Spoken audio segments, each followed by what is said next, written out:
Yo, what is up everybody, and welcome back to another Madden Ultimate Team gameplay. Today we are starting up Season 3. Last time, Eric Berry pretty much single-handedly took over the Super Bowl and carried us to victory, like 30 seconds into the game. So, now, we're feeling good after that game. We're still on the whole undefeated thing, but now we're in Season 3. We'll see if things get any more difficult for us. The team hasn't really changed too much since the Super Bowl, so, I don't have a roster update yet, but I think we do a roster update in the next video, so you guys can look out for that. Here, 3rd down and 9, looking for Antonio Brown getting the first down, and then Antonio Brown somehow avoiding trouble and getting a touchdown. There was at least 5 Cowboys in the area. Somehow, someway, Antonio Brown finds his way for a touchdown. And then the ensuing kickoff, check out whoever he's got, bouncing off my, I guess Colin Matthews, who tried to attempt that tackle.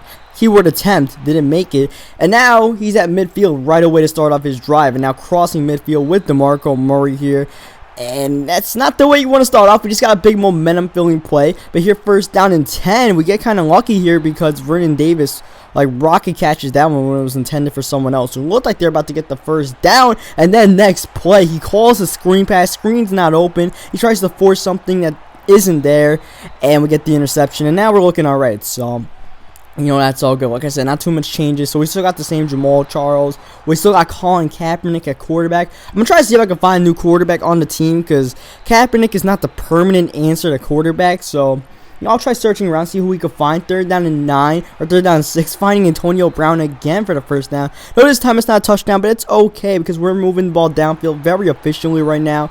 And, Kaepernick's making his throws. He's 5 for 6. We're running the ball with Jamal effectively. Hitting juke moves all over the place. He can't handle these juke moves right now. And that wasn't even a good read to Kaepernick, but it works out all right for us anyways. Now we're going to go into chew clock mode a little bit. But then we come out halfback passing 2nd and 3. Jamal overthrows Calvin. It's hard to overthrow Calvin. He did it anyways. 3rd down, we're able to find Vernon Davis. Call it a spot route, but, sometimes when it's man-to-man, I'll hit up Vernon Davis because usually he's going to be able to beat his man a slant route.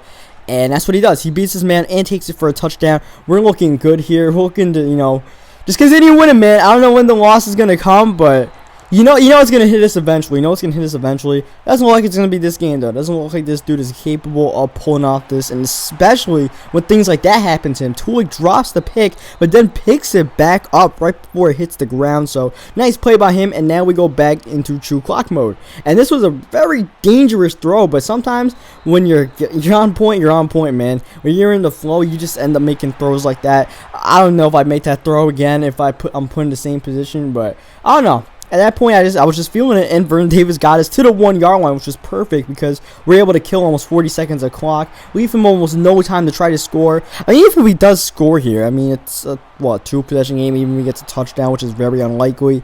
And he almost got nothing there because of that pressure. And then here, 3 seconds left, he just chucks one up, and the halftime does not get it. Devin McCourty, I believe both the McCourtys were on that one. It was just about which one got the interception. That time it was Devin. We're still rocking the McCourty twin duo out there. We got Jason playing the #1 quarterback, Devin at free safety. I still say full safety sometimes. I don't know where the hell that habit came from, but I don't know. I can't seem to break. I try to break it. I think I've been doing a better job as of lately, but I still can't seem to break it every once in a while. But yeah, it's just see this dude breaking tackles out here with Cam Newton. No hope though. No hope. And you see, I mean, the thing about these people in MUT is they come out in pretty simple plays. There's nothing too complex. It's basic plays. Like, that's the flawed play where there's one dude underneath, there's another dude running an out route. I know, I play enough Madden. I know what plays these dudes are coming out in. This is for vert shake. This is the play everybody comes out in. And we're all over the shake route with the tight end. Should have had the pick there. It's alright, though. This is like, I forget the name of this play, but I know how to play a formation. 2 drags, someone's running a post, and someone's running an in route. I mean, simple stuff here. And then 4th down, we're all over it, and he just chucks one up, and we get the interception. So that's the thing about MUT players. When you play enough Madden, when you know enough about Madden, it's very predictable, especially, on the defensive side. And then offensive side, it's base defenses, and it's pretty easy to break down base defenses, whether it's cover 2, cover 3, or not cover 2, like man-to-man, 2-man under, whatever the hell it is. And this guy, you see, he's coming out and running slants with a streak. So, if you want to know how the hell I'm, winning all these games in MUT, That's kind of the secret. The fact that these dudes aren't really that good. And once you know what they're doing, you could take it away from them. And, you know, I know how to user certain routes, like the user cover them, like right here. I know how to user cover a slant. It's not that hard. And when you throw it at me, it makes me look like a genius. But really, I didn't even bait the dude that much. I mean, I kind of stopped there to hope that you could trick him in. Maybe that helped out our cause. But at the same time, not really too complicated. That was not smart. I thought Kaepernick would be able to throw it up to Calvin, but didn't exactly work the way I thought it would. Bringing up a, 3rd down and 7 here. So we're going to look at that Antonio Brown route that we abused last game. But Kaepernick overthrows Brown by at least 5 yards. It looked like Brown was open there. It looked like Brown had a decent amount of space if Kaepernick squeezes it in. Instead, he throws the interception to Finnegan, I mean. And then we come right back with an interception of our own. Once again, he's throwing these slants. We are all over it, and we got a pick 6. So when Kaepernick's looking a little dicey on offense, Aqib Talib was able to bail him out there, and we get the pick 6. We scored the first points of the game on the defensive side. So I'll take it, and somehow that was completed over Kuechly. That's one thing, man. This 95 Kuechly, I don't know if you guys noticed, but you probably didn't because he's not really making plays. But it's the fact that he's not really making plays. Usually, you know, last year my Kuechly was balling. As you see, that was very lucky by us. I don't know how our cover 3 blew up like that. Nonetheless, though, we kind of got bailed out there by that drop by, I believe, Charles Clay. I couldn't really tell who. This dude had a Dolphins team, like a bunch of Dolphins players. He had Tannehill, he had Moreno, he had Cortland Finnegan on defense, a bunch of Dolphins players. So I don't know if this dude's a Dolphins fan or he just, you know, built a Dolphins team. But building a Dolphins team means it's not really too strong of a team, so we don't have to worry about who has the better team. We know we have him beat on that front right now, so we hit the spin move there with Jamal Charles. Next play, running some hurry up, calling play action. Going to send Calvin on a streak, see where the play action could trip him up, and that's what happens. The safety bites, and Calvin Johnson takes the top off the defense.